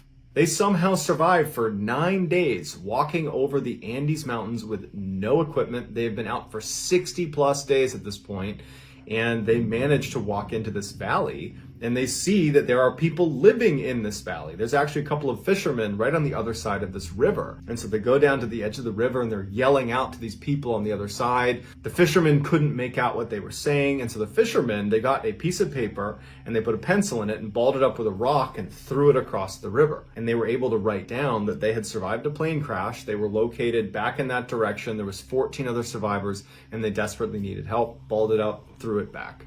3 Chilean helicopters were spun up and sent off in their direction, and the 14 other survivors were able to be picked up, brought to safety, and all 16 would make a full physical recovery.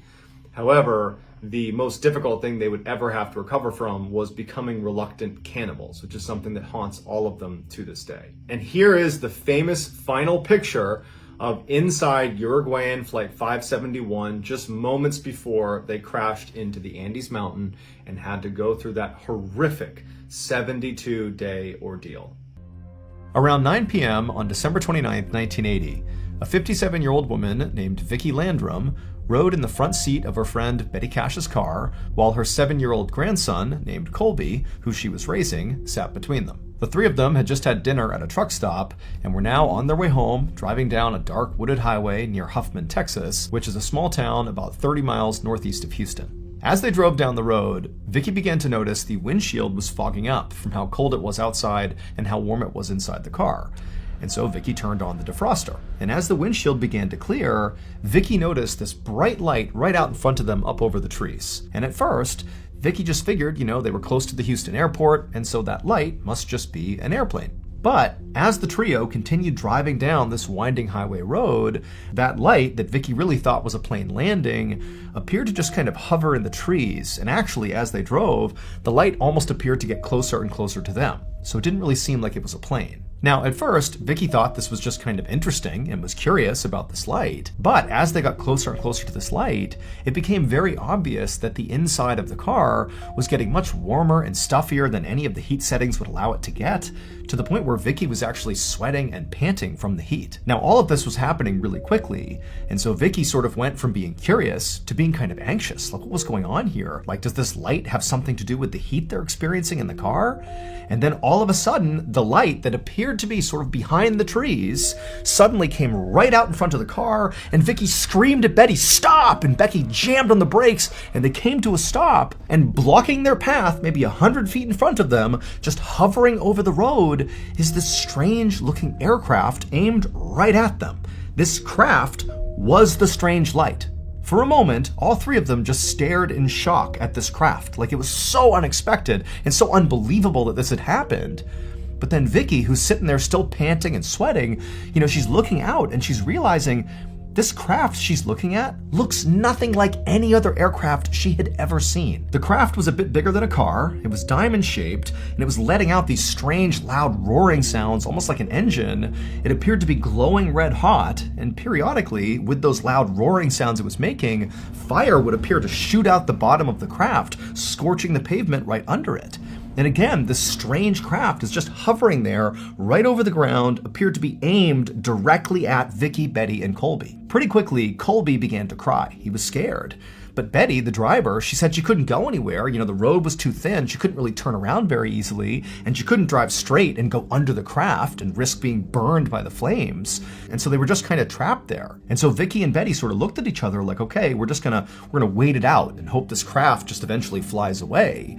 But after several minutes, and the craft still had not departed, it was still blocking their way and periodically spitting fire into the ground, Vicki and Betty are like, well, let's get out and see what's going on here. Let's investigate. By this point, their fear and anxiety around this had sort of been replaced by just genuine human curiosity. I mean, what the heck is this thing? And so Betty, the driver, she gets out, and Vicki, she tells her grandson, stay in the car, so Colby's right here, and Vicki gets out, and the second she does, and she now has an unobstructed view at this craft, she suddenly remembered this Bible verse. So Vicki was very religious, and she had read in the Bible that one day Jesus would return to the earth, and when he did, he would return in a rain of fire. And so all of a sudden, Vicki believed that what she was looking at was not some aircraft, but the second coming of Jesus Christ. This was like a highly spiritual moment for her. But just as Vicki was about to go forward and actually inspect this thing up close, she heard Colby call out for her. He was crying hysterically. He was totally scared and upset. And so this kind of broke Vicki out of her trance. She turned around and went back to the car to comfort Colby. And when she got back to the car, she found Colby scrunched up on the floor underneath the dashboard like he was trying to shield himself from this craft. And so Vicky, she got right down there with him. She wrapped her arms around Colby and began praying with him to try to calm him down. But while Vicky and Colby were praying inside the car, Betty remained outside of the car, just staring at this craft. And it went on like this for about 10 minutes until Vicky, who's still tucked down there with Colby, heard that roaring sound coming from the aircraft get noticeably louder, like it was about to do something. And so Vicky poked her head up and she looked out the windshield, and sure enough, this craft was beginning to take off. It was getting higher and higher off the ground. Flames were shooting out the bottom of it. Betty was still outside staring at it.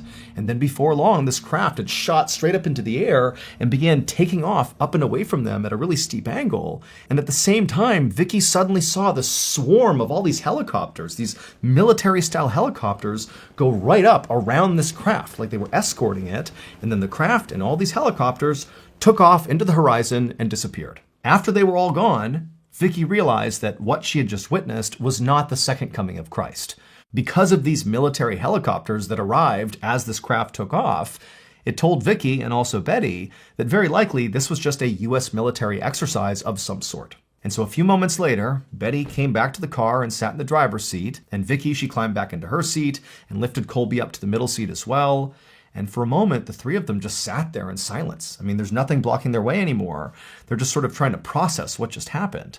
Eventually, Betty just put the car in drive and began driving straight ahead, crossing right over that scorch mark on the pavement where the craft had been. About 45 minutes later, Betty pulled up to Vicky's house and parked the car. Vicky and Colby, they got out. They said goodbye to Betty. They didn't really talk about what they had just seen. They just said goodnight. And then Vicky and Colby headed inside the house. And as much as both of them did have things to say about whatever it was they saw, they just continued not to talk about it. They both were just kind of eager to go to bed. However, as Vicky was putting Colby to bed, he began to complain that his stomach hurt, and at the same time, Vicky began to realize that she also didn't feel very well. And shortly after that, both of them were vomiting in the bathroom. And this scared Vicky.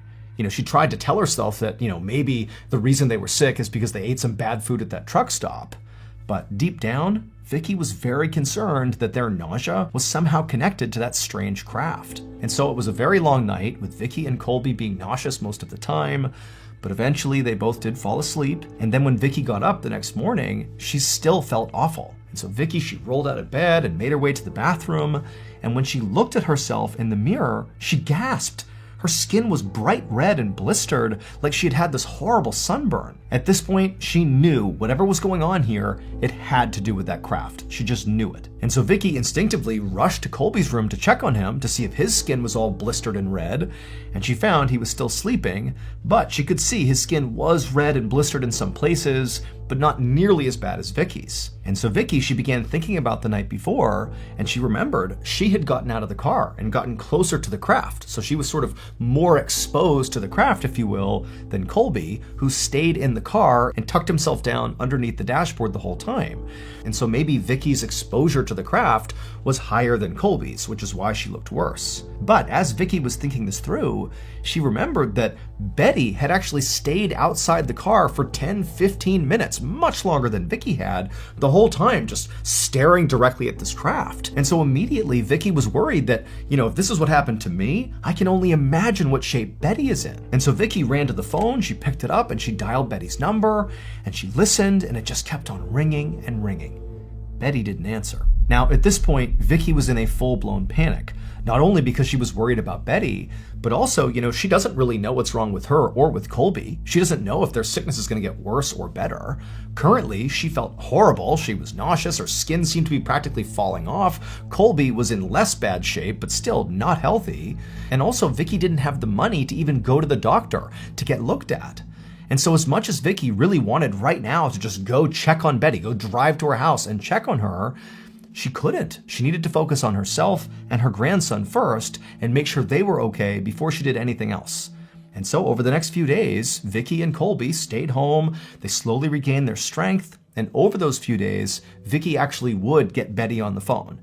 And Betty would tell her that yes, she's also dealing with similar symptoms, but she was okay, which was very reassuring to Vicky. However, Vicky also knew that Betty was not a complainer, and even if she did have horrendous symptoms, she was not the type of person who would necessarily tell Vicky. She would sort of tough it out. Finally, after 5 days, Vicky felt strong enough to go check on Betty in person. However, when she got to Betty's house and went inside, she called out for Betty, but there was no answer. The house was eerily quiet. And so Vicky began walking around Betty's house looking for Betty, and eventually Vicky walked down a hallway and reached Betty's bedroom, and the door was shut. Vicky called out for Betty, but there was no answer from inside. And so feeling kind of scared at this point, Vicky reached down, she turned the handle and opened the door, and immediately she saw Betty on her bed. And Betty looked horrible. She was barely conscious. Her entire body was red and blistered and bleeding. There was vomit all over the bed sheets, and there were all these huge clumps of Betty's hair littering her pillow. And so Vicky was horrified. She rushed inside, she scooped her friend up, and between the two of them, they kind of hobbled out of the house. Vicky put Betty in her car, and they sped to the hospital. A few hours later, Vicky was waiting in the emergency room where Betty was being treated when Betty's doctor walked into the waiting room, at which point Vicky stood up and rushed over to him and said, "Hey, what's going on with Betty? What happened to her? What's going on?" But the doctor just shook his head and said, your friend, her skin is literally peeling off her face in sheets, and there are blisters breaking out all over her body. He told Vicky that her symptoms reminded him of radiation poisoning. However, he also told Vicky that that was basically impossible. For Betty, a woman who lives in rural Texas, where would she go to come in contact with something that radioactive?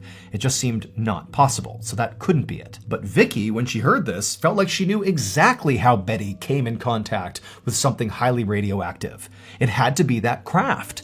And so without even thinking about it, Vicky began pouring out the story of how her and Betty had seen this light, and then this craft appeared on the road, and it was shooting fire, and then it flew off with helicopters all around it. But as she was wrapping up her story, Vicky was suddenly overcome with embarrassment because the doctor was now staring at her like she was totally out of her mind. A month later, in early February of 1981, Vicky was at her kitchen table with the phone pressed to her ear. She was calling her local senator, who she had already written to try to tell him about this strange aircraft she had seen that made her friend sick. But Vicky did not have high hopes about this phone call, because she had already been ignored so many times by so many people when it came to this story. So by this point, Vicky and her grandson Colby had basically recovered from their nausea and their burns. However, Betty had not recovered. She was still cycling in and out of the hospital. She was in constant pain. She still had burns all over her. And in fact, because of all these symptoms, she had had to move in with her brother. Now, Vicky was certain that all these symptoms Betty had were radiation sickness caused by the radiation from this aircraft they came in contact with. But it was like everybody they told about this aircraft didn't believe them. Just then, Vicky heard a woman's voice break through the hold music. It was the local senator's secretary. And so Vicky quickly explained why she was calling and why she really wanted to talk to the local senator. But the secretary just told Vicky that, yep, she'll pass this along to the senator and he'll be in touch. And then she hung up. And for Vicky, this was the moment she snapped. She felt like trying to navigate the proper channels to try to figure out what this aircraft was and what happened to Betty was not working, because clearly nobody was taking her seriously. And so Vicky slammed the phone down and just sat there frustrated, having no idea what to do. But as she sat there, Vicky remembered there was actually one place she had not called yet, specifically because she didn't want to call this place. It was a UFO research center. And Vicky hadn't called because she did not believe the craft she had seen was a UFO. She believed it was a military aircraft because she had seen the helicopters escorting it away, and that made the most sense. It had to be military. But if she called the UFO research center and people found out about that, it would make her look even crazier, because now she's claiming the craft was aliens or something. But now Vicky felt like she had run out of options. So she picked up the phone, grabbed the piece of paper with the number on it, and dialed. A couple days later, a scientist named John Schuessler drove down the winding wooded highway into Huffman, Texas. He was going to meet up with Vicky. John was an aerospace engineer for NASA. However, he also spent a lot of time investigating UFO sightings. Vicky's call to that UFO research center had created a lot of excitement in the UFO community, and the story had eventually found its way to John, who decided he would take on the case. Now, to be clear, John was not into researching UFO sightings in order to prove they really happened. Actually, it was sort of the opposite. He would look into reported UFO sightings in order to prove they were not UFOs. He would find a rational, scientific explanation that debunked the sighting. That's sort of what he did. And so with Vicky's case, that was his intention, to go to Huffman, Texas, talk to Vicky, and explain away with science and rationale what happened here. That this was not, aliens. This was something ordinary, like a government aircraft. And so John eventually got to Vicky's house, and he went inside and he chatted with Vicky, and she talked him through all the details of the story. And then eventually they both left Vicky's house, they hopped in their respective cars, and headed out to go to the actual site where this had happened. And when they got there, and John got out of the car, he didn't need Vicky to direct him to the specific site, because right in front of him was this really obvious black circle right in the middle of the road, as if the road itself had been melted and then re-solidified and actually looked different. And Vicky said, that's where it was. That's where the craft was hovering. Those marks are from the craft. Now, this was great evidence that a craft really had been here, but John wanted more. He needed to figure out what kind of craft this really was. And so he told Vicky he was going to leave and go canvass the area for witnesses, and he told her he would keep her updated. So Vicky left, and John drove up the road until he reached some campsites and farmhouses. And John systematically went from door to door and tent to tent, asking anybody if they had seen or heard any aircraft or anything strange on the night of December 29th. Now, going into this, John didn't really know what to expect from these people he was asking. I mean, he's some random scientist showing up uninvited at people's homes, asking if they'd seen strange lights in the sky.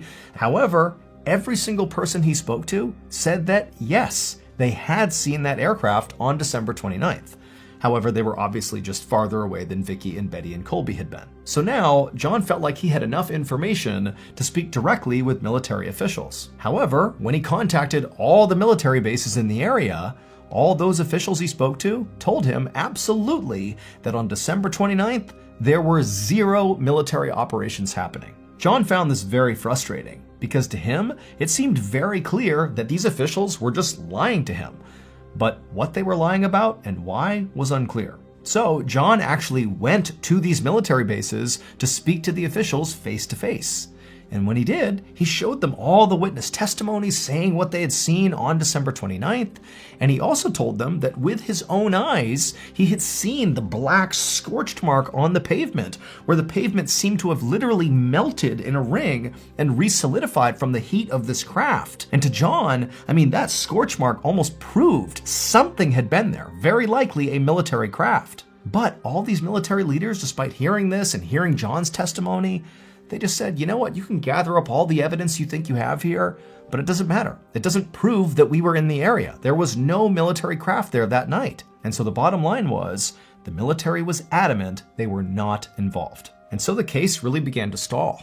John went home, but he couldn't stop thinking about the case, and so he kept in touch with his witnesses and periodically checked in with military officials, but nothing seemed to change. Except that Betty continued to get sicker and sicker, and Vicky actually began to develop other serious symptoms, like developing cataracts in one of her eyes. And then John got a frantic call from one of his witnesses.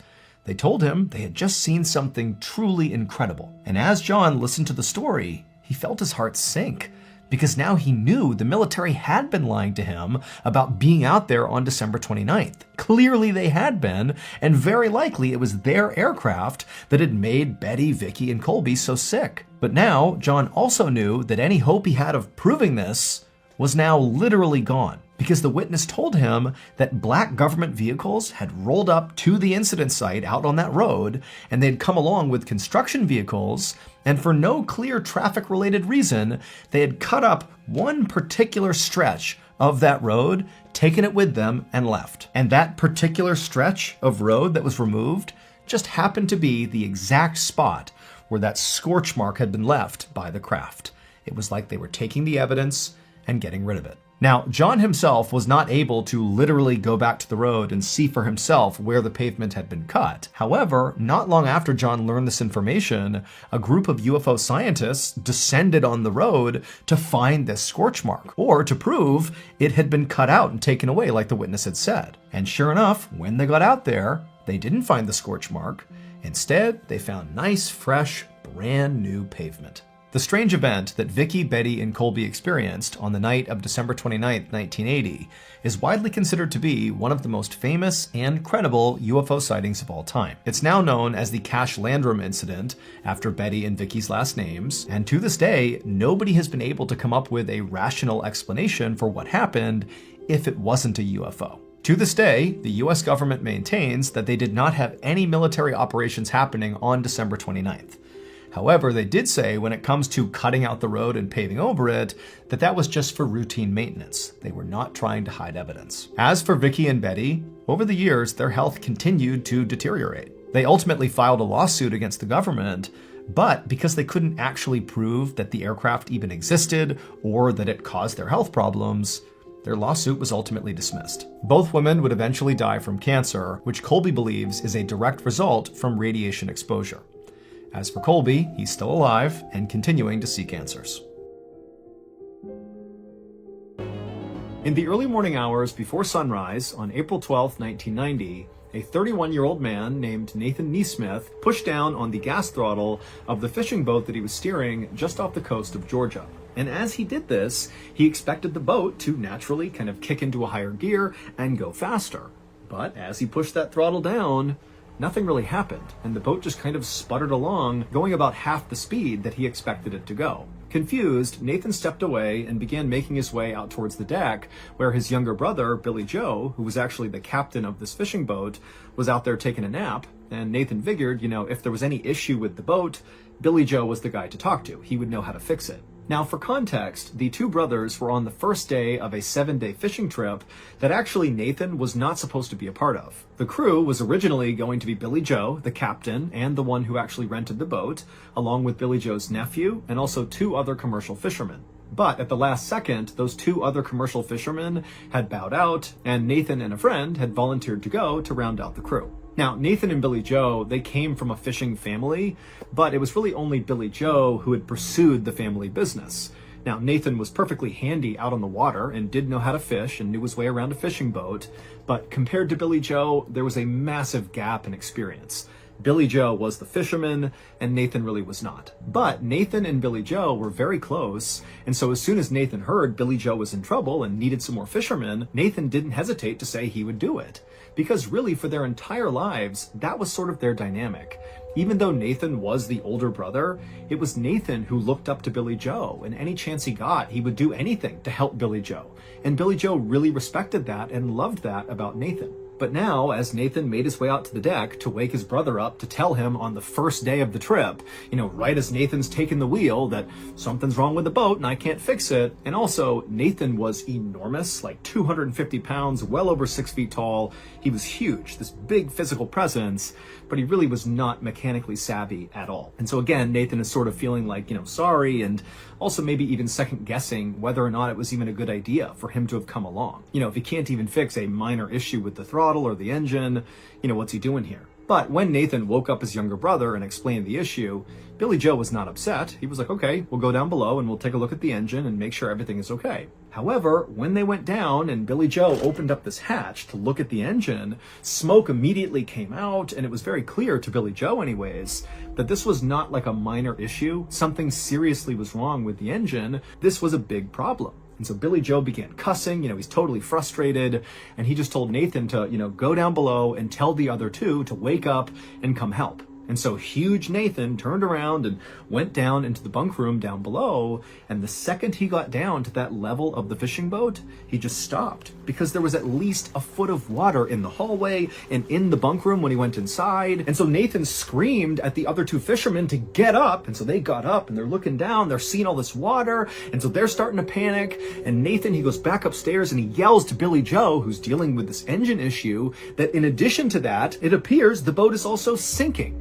And so Billy Joe is like, get buckets, go down there and start bailing out the water. I'm going to call Mayday. And so Billy Joe runs back up to the steering wheel. He grabs the radio, and Nathan and the others can hear him yelling over and over again, Mayday, Mayday, Mayday. And as that was happening, Nathan and the other 2 fishermen put on their life vests, grabbed buckets, and went down below to begin manually bailing out the water.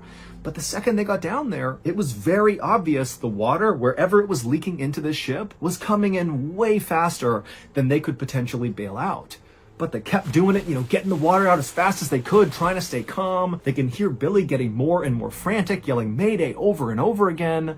And then all the lights inside of the ship began to flicker, and then they went out, and they were cast into total darkness. The engine basically had stopped, and it was just silence, just the sound of water rushing into this boat. Also, Billy Joe had stopped yelling "Mayday" because clearly the boat had lost power and the radio didn't work. And unfortunately, before the power cut out, nobody had heard any of Billy Joe's Mayday calls. So nobody knew where they were, nobody knew they were sinking, and without power, they had no way to communicate to anybody. They were totally alone. So Nathan, Billy Joe, and the others did the only thing they could do. They went up to the main deck, they grabbed their inflatable life raft, they blew it up, chucked it over the side, they grabbed as many supplies as they could, put it in the raft, they all made sure they had all their flotation on, and then they jumped into the life raft, abandoning the sinking fishing boat. Now, once all 4 men were safely inside of this life raft, they were not as panicked as you might think they would be, because they had put enough food and water in this raft to last them at least several days. They all again had their life vests on, so proper flotation, and even though nobody responded to those Mayday calls, it wasn't impossible to think that maybe somebody had heard the Mayday calls and they just had not called back. Maybe there was a rescue operation coming to their location right now. They didn't know, but it felt plausible that they could be rescued. They would just need to kind of ration out their supplies and stay optimistic. However, their optimism quickly faded when, after only being in this life raft for 30 minutes, right as the sun was starting to come up, Nathan began to hear a strange sound. It was coming from somewhere in the life raft. He couldn't quite place the sound, and so at first he kind of tried to ignore it, but then he noticed the life raft was becoming softer, and then he realized the sound he heard was a small hiss. The raft had a leak. And even though the 4 men were able to trace the sound of this leak to the actual puncture, they didn't have a patch kit or any meaningful way to patch up this hole. And so all they could do was just put their hands over this leak and do their best to seal it. But it didn't stop the air from coming out. It just delayed it. And so over the next hour, again, as the sun is just coming up on the second day of their big fishing trip, the raft finally completely deflated, and all 4 men were suddenly bobbing in the freezing cold ocean, surrounded by the wreckage of their sinking fishing boat. And so eventually, the men grabbed the biggest piece of wood from the wreckage that came floating by, and it was buoyant enough that it kind of served as like a makeshift raft, but it wasn't buoyant enough to hold all 4 of them at once, which meant, they had to take turns resting on this raft, and then they'd have to get back in the ocean and kind of wait their turn again. Totally miserable. And as this was happening, they just stared at the hull of their sinking fishing boat that was still poking up out of the ocean, just drift farther and farther away from them because the current was pretty strong. And as they watched their ship just kind of disappear into the distance, and they're just kind of drifting out into the middle of the ocean, they were all just stunned into silence. They could not believe how this had happened, and so quickly. And also, what were they going to do? They're in the worst possible situation here. It just didn't seem possible that they could actually survive this. Now, for reference, even though the men had salvaged a lot of their food and water from the sinking life raft, and they had their flotation devices on, that didn't protect them from hypothermia. It wouldn't matter if it was super warm outside. What mattered is the ocean was really cold. And because they couldn't stay on that raft, they had to keep cycling through, going back in the ocean over and over again. It was just a matter of time before they would get hypothermia. And sometimes hypothermia can kick in just a couple of hours. We're not talking days here. This is going to be quick. And all these guys knew that. And so as these men were forced to have these really morbid discussions around who's going to stay in the water and who's going to stay on the raft, Nathan made a drastic decision. Nathan, being by far the biggest physically out of the 4 men, he knew that if he wasn't there right now, the other 3 could easily fit on their makeshift raft and stay out of the water, delaying hypothermia, thereby increasing the odds that they got rescued. And so Nathan did what he always did, and he turned to his younger brother, who he looked up to so much, who he just wanted to help all the time, and Nathan told him, "I'm going to swim to the wreckage. I'm going to swim back to the hull of our sinking ship, and I'm going to fashion my own makeshift raft. That way you guys can have this one, and I'll have my own, and we can all get out of here in one piece." Now, keep in mind, it was fairly obvious that the hull of the sinking ship, which was barely visible near the horizon, was at least 3 miles away, just from their own rough calculations. So this is a monster swim to get to that. And so immediately, Billy Joe and the other three were like, no, that is a suicide mission. You cannot do that. Do not swim to the hull. You're not going to make it. Now, just to give some additional context here, if you're not familiar with just how challenging swimming in the open ocean is, I'm going to give you my limited experience. So when I was in the military, we had to do one 5.5 mile open ocean swim. And then also we did a whole bunch of 2-mile ocean swims. And even though we were allowed to use amazing wetsuits and fins, we had a swim partner with us. We had the land nearby to use as a reference to make sure we're going the right direction. We had food, we had water, we were in great shape. Even with all of that, open ocean swims are miserable. You get all this salt in your mouth and your nose, you start cramping and chafing. I mean, it takes hours and hours and hours to swim some of these distances, and you're constantly fighting against the waves. I mean, it is an absolute chore swimming in the open ocean, again, even with all the right stuff in place. And you gotta remember, Nathan is this big guy, he's got this big bulky life vest on that's gonna make it hard to swim. He doesn't have fins, he doesn't have a wetsuit, and he's got no landmarks around him, to make sure he's going in a straight line. Typically, when you're swimming in the ocean, you're constantly looking at the land or some other landmark to make sure you're going in the right direction. He wouldn't have had that. And also, it's this unknown distance he's covering, and there could be predators in the water. I mean, there's so many barriers here that basically there was like a 0% chance this swim would be successful. But Nathan totally understood what he was really doing here. He didn't really know if he was actually going to make it to that boat. Frankly, that was not really the point. What he was really doing was choosing to sacrifice himself to potentially save his brother and the other two. And so even though they were telling him, do not go, do not swim in that direction, you're not going to make it, Nathan just turned to his brother Billy Joe and said, I love you. And then he turned and began swimming.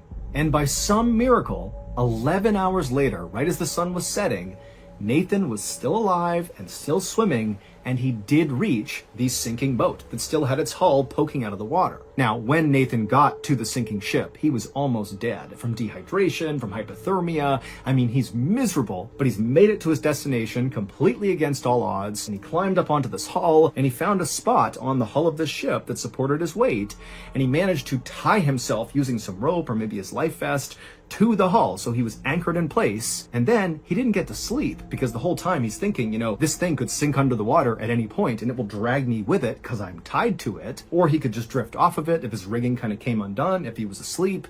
And so all night, beyond exhausted, he's just holding on to this hull, not really sure what's going to happen, but here he is, just waiting it out. And then finally, when the sun came up that next morning, as Nathan looked around him, he's in the middle of the ocean, he sees in the direction he had come from this pillar of smoke coming up over the horizon. And so Nathan, he rubs his eyes, he can't believe it. He's thinking, there's no way, there's already a ship out here. We're in the middle of nowhere.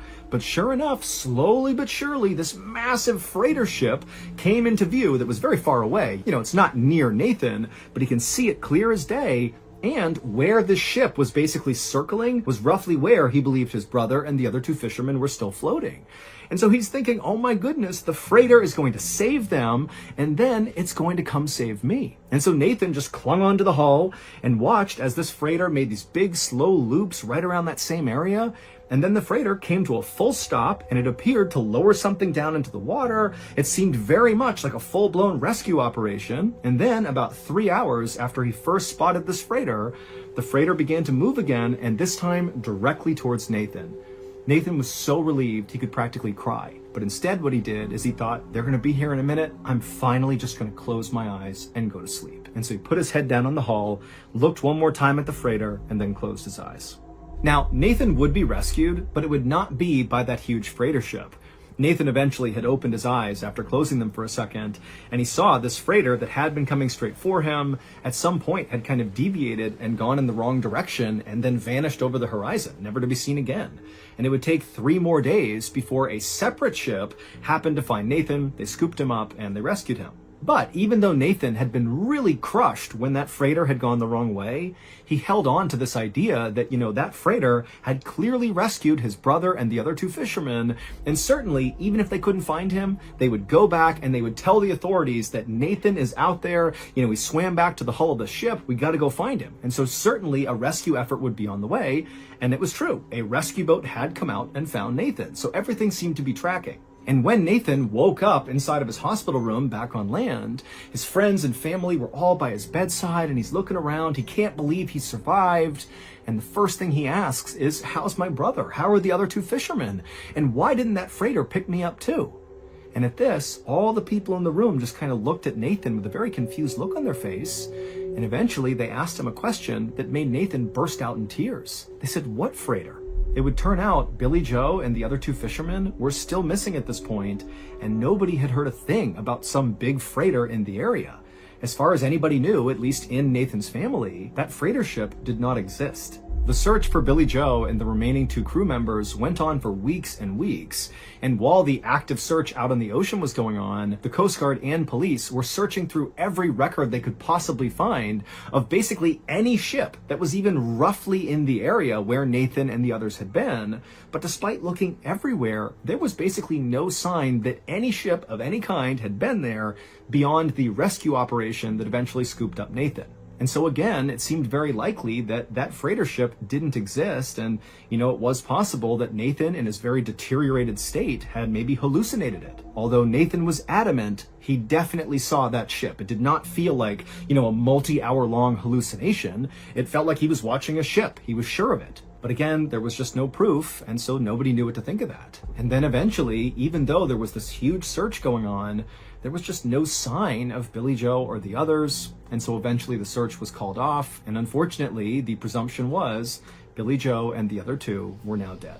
5 months later, on the afternoon of October 5th, 1990, the phone rang inside of Nathan's sister's home. Now, by this point, the victims' families had all tried to sort of restart their lives following this tragedy, but deep down, none of them could truly accept that Billy Joe and the other two fishermen were just gone. They just couldn't do it. It was too soon. It felt like, any moment they were going to get news that, they had been rescued by some freighter ship or something. And so anytime a phone rang in any of these families' homes, it's like they would rush to the phone with the sense of hope that this time it's going to be different. Their loved ones are going to be okay, only to obviously be crushed when that was not the case. But on this day, on October 5th, that phone call that came through in Nathan's sister's home, that one was different. When Nathan's mother picked up this phone call in Nathan's sister's home, she answered it and said hello, and right away she thought, oh, this has to be a wrong number, because the person who was calling was speaking in rapid Spanish, and she didn't understand what they were saying. But as she was about to hang up, the caller, intermittently throughout their rapid Spanish, began saying something in English that Nathan's mother could understand, and it totally shocked her. The caller kept saying Nathan's sister's name over and over again, followed by Nathan's sister's phone number, like on repeat, the name, the phone number in English over and over and over again. And Nathan's mom is so caught off guard by this that she just listened, not even sure what to do. And then before she could ask any follow-up questions, the caller cut the line and the phone call was over. And then a few minutes later, another phone rang in a home that was not far away from Nathan's sister's home. And this other home belonged to the boat owner who Billy Joe had rented the fishing boat from that unfortunately sank and caused this whole tragedy. And so this boat owner, he picks up the phone, he answers it, and just like the call that had come through in Nathan's sister's house, this call was the same. It was somebody calling, speaking rapid Spanish, and the boat owner was about to hang up when he heard something that he understood because it was in English, and what he heard was his own name followed by his phone number over and over and over again. Basically the same type of call that Nathan's mom had just heard. And then before the boat owner could ask any questions, the line went dead. Now, one phone call like this, you could chalk up to maybe a prank or a wrong number or just a really weird coincidence. But to have those two calls happen within minutes of each other and basically take on the exact same form, but different names and different phone numbers, it just seemed way too coincidental to not be somehow connected to the missing fishermen. Because the link between these two households where these calls came in was the doomed fishing trip. And these calls did not stop. Every few weeks after this first time these calls came through, the phone would ring in Nathan's sister's house or in the boat owner's house, and it would be the same thing all over again. Rapid Spanish followed by either Nathan's sister's name and then her phone number, or the boat owner's name and his phone number. Just like that for weeks and weeks and weeks. And so as soon as this started happening, Nathan's family and the boat owner, they figured out they were both getting these weird calls, and they contacted authorities, which kind of restarted the search for Billy Joe and the missing fisherman, because now it seemed very plausible that maybe Nathan really had seen a freighter, and that freighter really had picked up Billy Joe and the others, and maybe they had been taken to another country, a Spanish-speaking country, and maybe people were trying to get in touch with the families now to get them back home.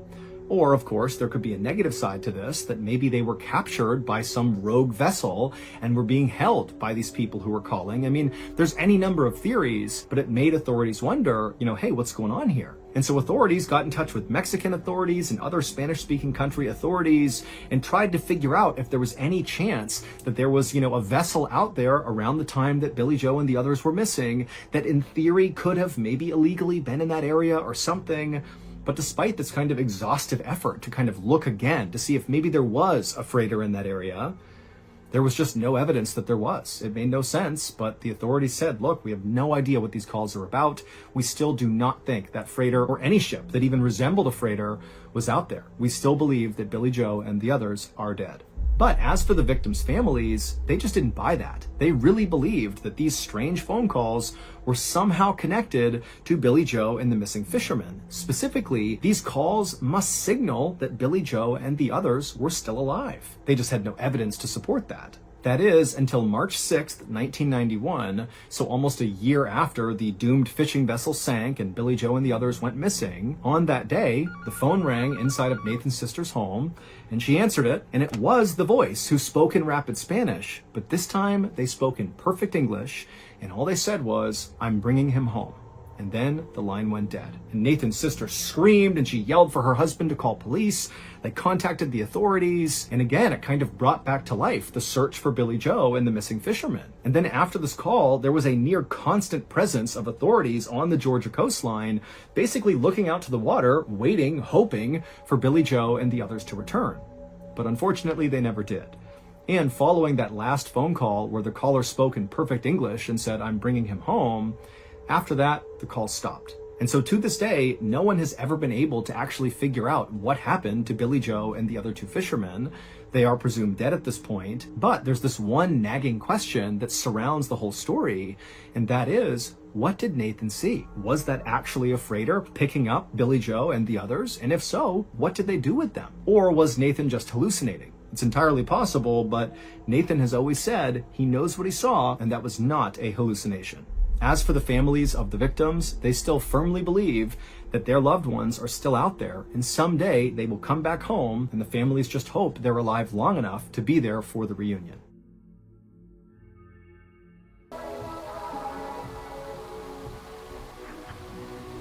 My screen glows brighter than the morning light. Another notification steals another night. Everybody's running, chasing something new. I stop for a second, asking what is true.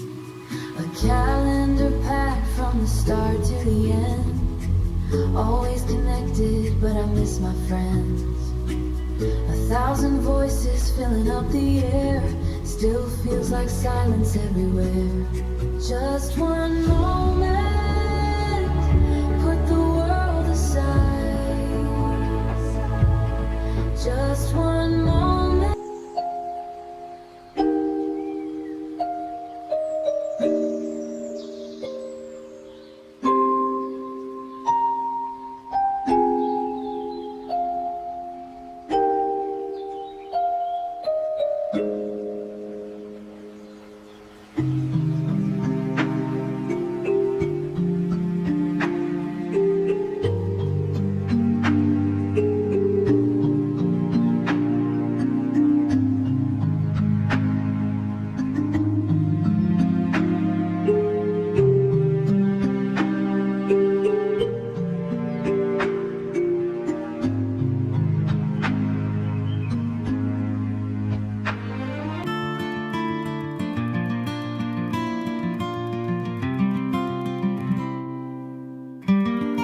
Shadow of the night, lost my voice, lost the fight. Hearts collide, screams ignite. fading stars are losing light. Whispers echo through the halls, ghosts of laughter, ghostly calls. Silence hears behind these walls, broken dreams. So that's going to do it. If you enjoyed today's story and you want more strange, dark, and mysterious content, keep in mind we have a whole slew of podcasts under the Ballen Studios umbrella. All you have to do is go to any podcast platform that you like, search for Ballen Studios, and you can find MrBallen Podcast, you can find MrBallen